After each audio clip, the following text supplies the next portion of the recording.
up, sweet people, and welcome back to the channel. Today I am bringing you in for a very realistic day in my kitchen. It is currently 12:36. I had meetings and then client meal planning this morning.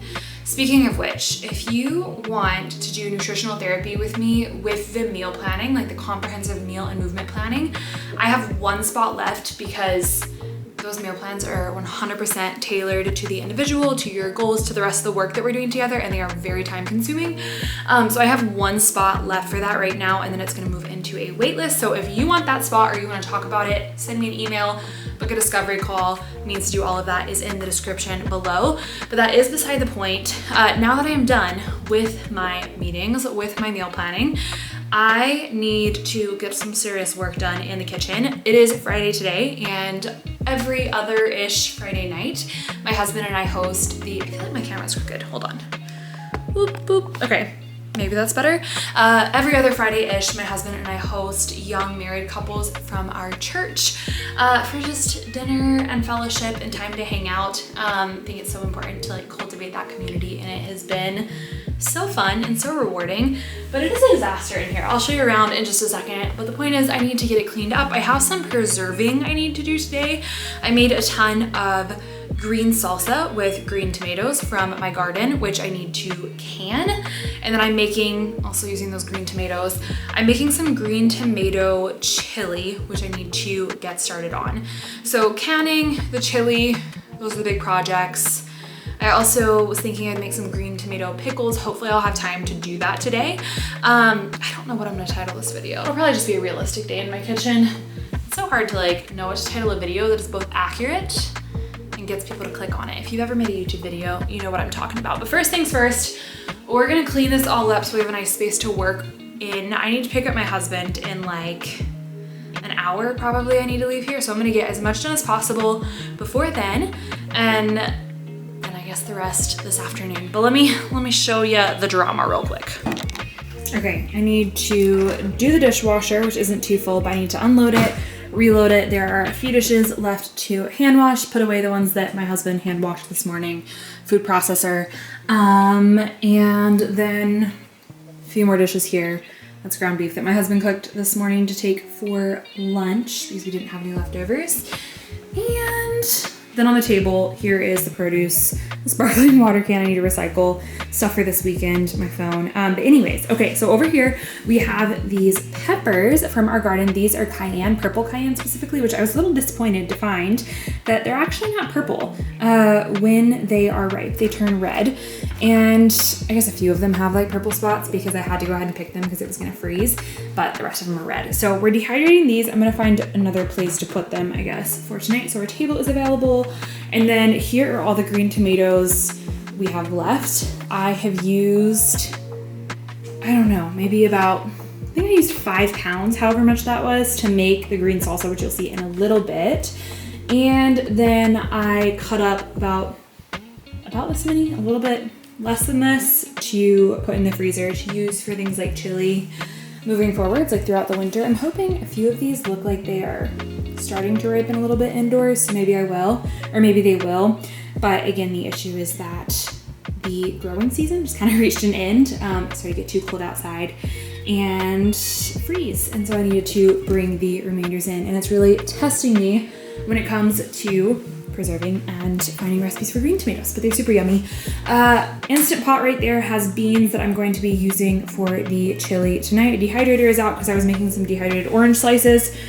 I have a bowl randomly sitting on top of the dehydrator because I was sitting on the air vent eating ground beef earlier. Picture that. And then here are all my jars that I got. We're not even in the kitchen anymore. It's just sprawled out all over. Here are all my jars that I got for canning today. There's a big bag of rice and some random boxes there that we also need to clean up. So you know what? Let me grab the tripod. Maybe we'll do a little kitchen cleaning time lapse. Get real fancy.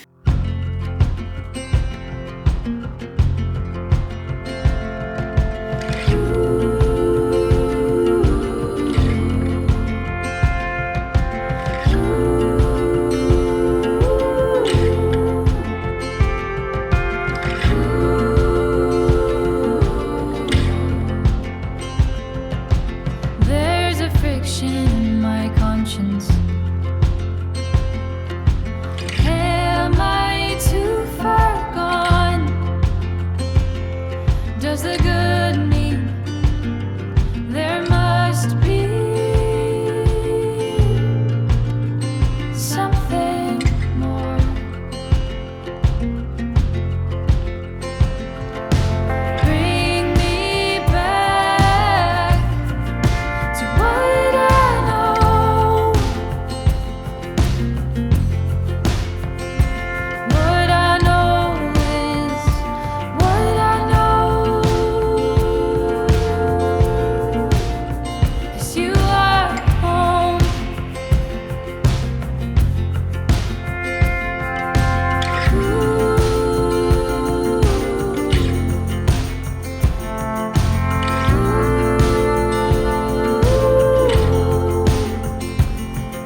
kitchen in record time, but then it hit me that I haven't actually eaten lunch yet. So I paused for a second to make myself some lunch. And while this is not a what I eat in a day video, I figured I'd show you what I've made. I have one of the last ripe tomatoes from our garden with salt and pepper, avocado also with salt and pepper. I'm gonna put some like kelp granules on it too. I should do that to get some iodine in for the day. And then I have, I think this is strip steak, New York strip. Yes, New York strip steak. This is from Grocery Outlet. They were running a fantastic deal on grass-fed skirt steak this week. Strip steak, I can say that. Okay, they were running a really good deal. So I got one as my little treat for the week and cooked it up, and I'm gonna have half of it today for lunch. So let's eat this. Then I think it'll be about time to go grab Samuel, and it works out because I need to get a couple onions. I'm out of onions, and I need to get some poblano peppers to make this chili, which we'll get started on once I get back. The steak might be a little more rare than I prefer, but we'll try it.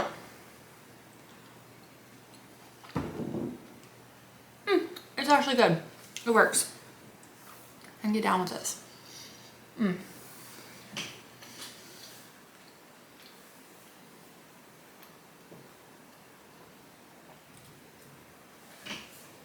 I just got back and made a little espresso, so I am going to sip on this while I get started with the chili. This is from the blog Hola Jalapeno, and I'm gonna loosely follow it. I'll probably add a little bit more onion, and I'm gonna add like 4 times as much ground beef as it calls for. But I'll link the recipe below if you want to consult it, and you can watch me make it. I'm just gonna get started by chopping up all my veggies. So you can see I've just laid out the peppers. These are little red jalapenos that got a bit too ripe from the garden. It calls for like 2, but these are so small that I'm gonna use more. Garlic, onions, the spices, a little bit of just boxed chicken broth that I used the other day in a pinch, and then some homemade chicken broth, and of course, ground beef. Then we have our big old stock pot.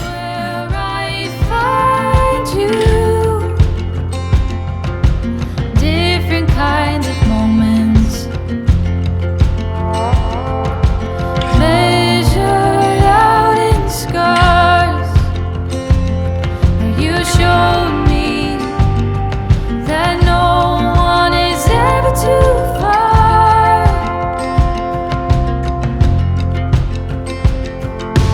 Bring me back to what I know.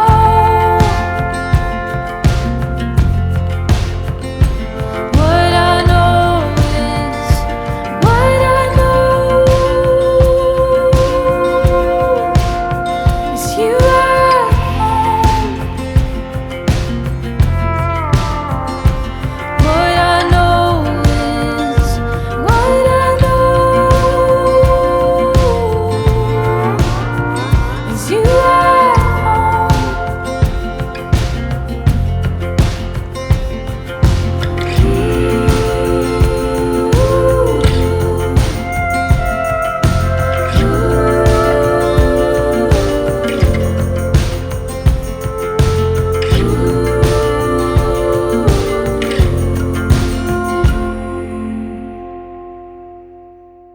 I must confess, I am cutting it a little bit close on the time, a little closer than I prefer, but I think I can still squeak this in. It's 5 o'clock now. People are coming over at 6:30, but they're often a little bit early, so I'm just gonna have the attitude of if they get here early, they can just watch me can. But I've pushed the chili over here to the back burner so that can simmer while I'm working on this. I've never canned before, so please don't take this as a tutorial. I've watched my dad do it. Maybe I helped him as a little girl. I think I've watched my grandmother do it. I've watched Samuel's grandmother do it. This is acidic enough that, according to my research, I can just do a water bath process. And the first step, I know, is to sanitize the jars. So, I don't know if I said this or not. Salsa here, jars here, water, which is starting to heat up. And I guess I should show you first. So I have this basket rack thing. It's an insert for my Instant Pot that I do boiled eggs on. I don't have another wire rack. I mean, this isn't wire, but I don't have another rack to put things on, so I think it'll work. And I'm just going to stick the cans, or rather stick the jars in here, bring it to a simmer. It looks like I need to add a little bit more water, but bring it to a simmer, sanitize them, and then we'll start filling them up.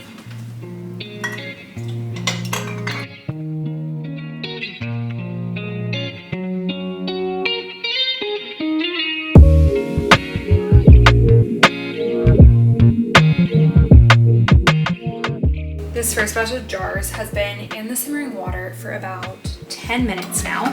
So I'm going to just pull them out and tip the water out of them. Oh, I'm like really scared I'm gonna burn myself, I'm gonna be honest. But I'll tip the water out of them and just set them on this clean towel to cool, and then I will repeat the process with the remainder of my jars.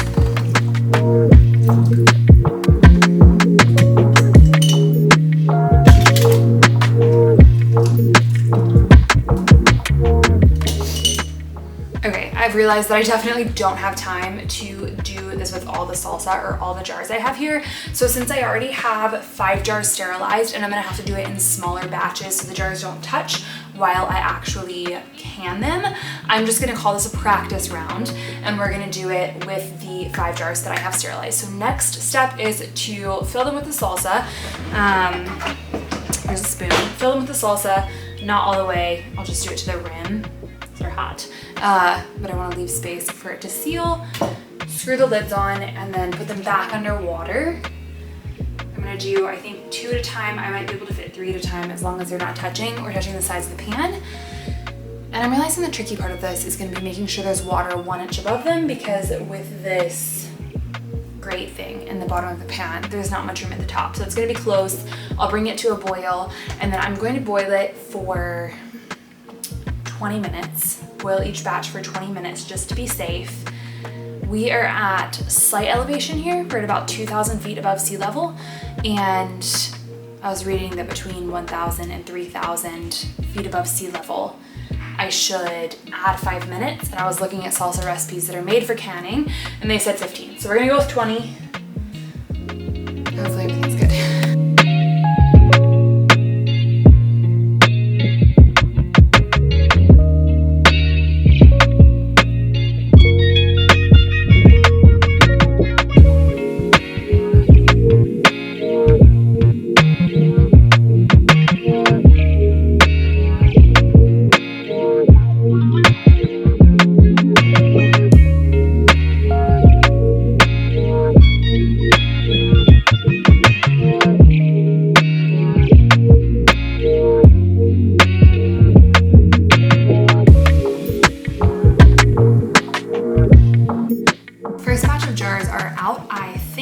But ultimately I'll have to wait until tomorrow once they've cooled to see if they sealed properly. You guys feel free to critique my canning technique down in the comment section. I just really hope I'm doing it right and not gonna poison myself, but gotta start somewhere. So I figured I would taste test the green tomato chili, and that would be a good place to end this video. All of our friends are gonna be bringing like toppings and cornbread, and I think my one friend is bringing homemade apple cider, which I'm so excited for. So it's not fully done up with toppings because they're not here yet, but let's taste it and then I'll sign off.